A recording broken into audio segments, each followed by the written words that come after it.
ನಮಸ್ಕಾರ ವೀಕ್ಷಕರಿಗೆ, ND plus ವಾರ್ತೆಗೆ ಸ್ವಾಗತ. ಸಂಸ್ಕಾರದೊಂದಿಗೆ ಸಂಪನ್ನಗೊಂಡ ಬಾಡಾ ಶಿವಾಜಿ ಆಂಗ್ಲ ಮಾಧ್ಯಮ ಶಾಲೆಯ ಬೇಸಿಗೆಯ ಶಿಬಿರ. ಕಾರವಾರದ ಬಾಡಾ ಶಿವಾಜಿ ಶಿಕ್ಷಣ ಸಂಸ್ಥೆ ಇವರ ಸಂಯುಕ್ತಾಶ್ರಯದಲ್ಲಿ ಶಿವಾಜಿ ಆಂಗ್ಲ ಮಾಧ್ಯಮ ಶಾಲೆ 2025 ಏಪ್ರಿಲ್ನಲ್ಲಿ ಬೇಸಿಗೆ ಶಿಬಿರವನ್ನು 6 ದಿನಗಳ ಕಾಲ ಶಿವಾಜಿ ಆಡಿಟೋರಿಯಂ ಹಾಲ್ನಲ್ಲಿ ನಡೆಸಲಾಯಿತು. ಕಾರ್ಯಕ್ರಮದ ಸಮಾರೋಪ ಸಮಾರಂಭವನ್ನು ಗಿಡಕ್ಕೆ ನೀರನ್ನು ಉಣಿಸುವುದರ ಮೂಲಕ ನಡೆಸಲಾಯಿತು. ಕಾರ್ಯಕ್ರಮದಲ್ಲಿ ಶಿವಾಜಿ ಶಿಕ್ಷಣ ಸಂಸ್ಥೆಯ ಆಡಳಿತ ಮಂಡಳಿಯ ಕಾರ್ಯದರ್ಶಿಗಳಾದ ಶ್ರೀ ಪ್ರಕಾಶ್ ಕೆ ರಾಣೆ ಹಾಗೂ ಸಹ ಕಾರ್ಯದರ್ಶಿಗಳಾದ ಶ್ರೀ ಶಿವಾನಂದ್ ಡಿ ಕದಂಬ್ರವರು ಕಾರ್ಯಕ್ರಮವನ್ನು ಉದ್ದೇಶಿಸಿ ಮಾತನಾಡಿದರು. ವೇದಿಕೆಯ ಕಾರ್ಯಕ್ರಮದ ಸರ್ವ ನಿರ್ವಹಣೆ ಶಿಬಿರಾರ್ಥಿಗಳೇ ನಡೆಸಿಕೊಟ್ಟರು. ಸಂಪನ್ಮೂಲ ವ್ಯಕ್ತಿಗಳಾಗಿ ಶ್ರೀ ಅನಿಲ್ ಮಡಿವಾಳ್ ಉಪಸ್ಥಿತರಿದ್ದರು.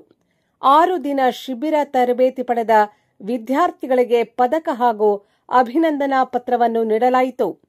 ಭಾರತೀಯ ಸಂಸ್ಕೃತಿಯನ್ನು ಉಳಿಸುವ ಸಂದೇಶವನ್ನು ನೀಡುವುದಕ್ಕೋಸ್ಕರ ಹಾಗೂ ಗುರು ಹಿರಿಯರೊಂದಿಗೆ ಉತ್ತಮ ಸಂಸ್ಕಾರ ಕಾಯ್ದುಕೊಳ್ಳುವುದಕ್ಕೋಸ್ಕರ ಸಮಾರೋಪ ಸಮಾರಂಭವನ್ನು ಗುರು ಹಿರಿಯರಿಗೆ ಪಾದಪೂಜೆ ಮಾಡುವುದರೊಂದಿಗೆ ಶಿಬಿರಕ್ಕೆ ಅಂತಿಮ ನಮನ ಸಲ್ಲಿಸುವ ಕಾರ್ಯಕ್ರಮ ವಿಶೇಷವಾಗಿ ಪಾಲಕರು ಹಾಗೂ ವಿದ್ಯಾರ್ಥಿಗಳು ನಡೆಸಿಕೊಟ್ಟರು.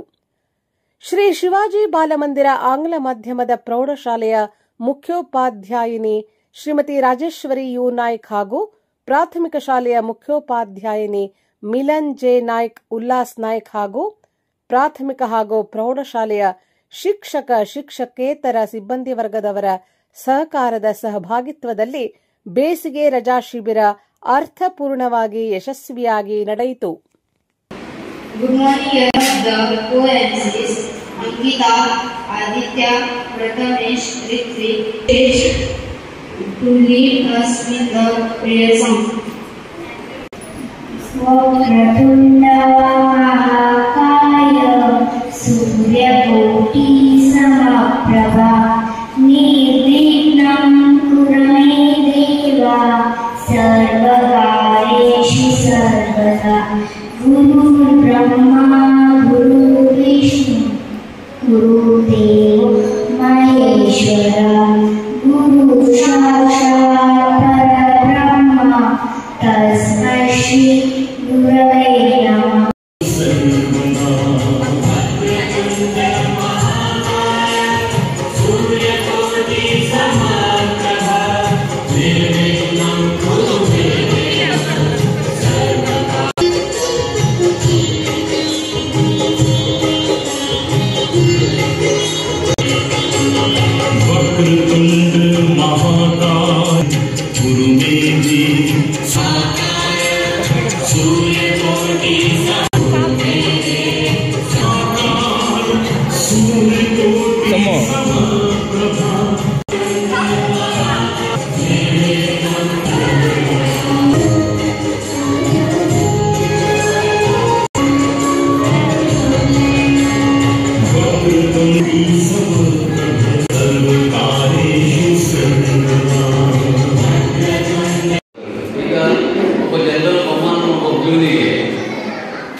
ಪೂಜೆ ಹ್ಯಾಂಗ್ ಮಾಡ್ತಾರೆ ಹೇಳಿದ್ರೆ ಸಂಪೂರ್ಣವಾಗಿ ಪ್ರಾರಂಭದಿಂದ ಎಂಡ್ ತನಕ ಯಾವ ರೀತಿ ಅನ್ಕೊಂಡಿರುವಂತ ಗೊತ್ತಾಗುತ್ತೆ.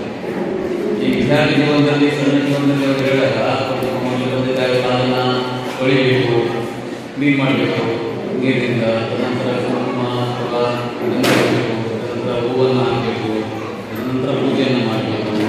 ಆ ಪೂಜೆ ಮಾಡಿದಾಗ ನಾನು ನೋಡಿ ಕೆಲವು ಖುಷಿಯಿಂದ ಆ ಮಕ್ಕಳು ತಂದೆ ತಾಯಿಗಳು ಪೂಜೆ ಮಾಡ್ತಾರೆ, ಖುಷಿಯಿಂದ ಬೇಕಾಗಿದೆ.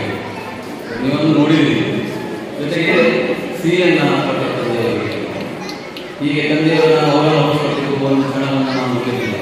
ಈ ಥರದ ಖುಷಿಯ ಜೀವನವನ್ನು ಮತ್ತು ನಮ್ಮ ದೇಶದ ಸಂಸ್ಕೃತಿಯನ್ನು ಸಹ ಈ ಪಾದಪೂಜೆಯ ಮೂಲಕ ವಿದ್ಯಾರ್ಥಿಗಳಿಗೆ ತೋರಿಸುವುದರಿಂದ ಇಡೀ ದೇಶದಲ್ಲಿರುವಂತಹ ನಮ್ಮ ಭಾರತ ದೇಶದ ಸಂಸ್ಕೃತಿಯನ್ನು ಕಾಪಾಡಿಕೊಳ್ಳಲಿಕ್ಕೆ ನಮಗೆ ಸಾಧ್ಯ ಆಗ್ತದೆ.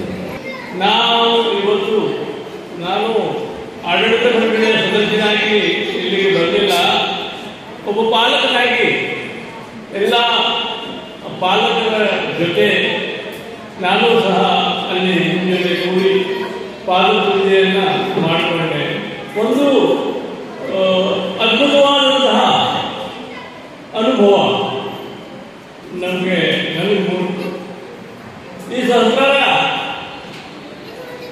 ಮಕ್ಕಳು ಮೊಮ್ಮಕ್ಕಳು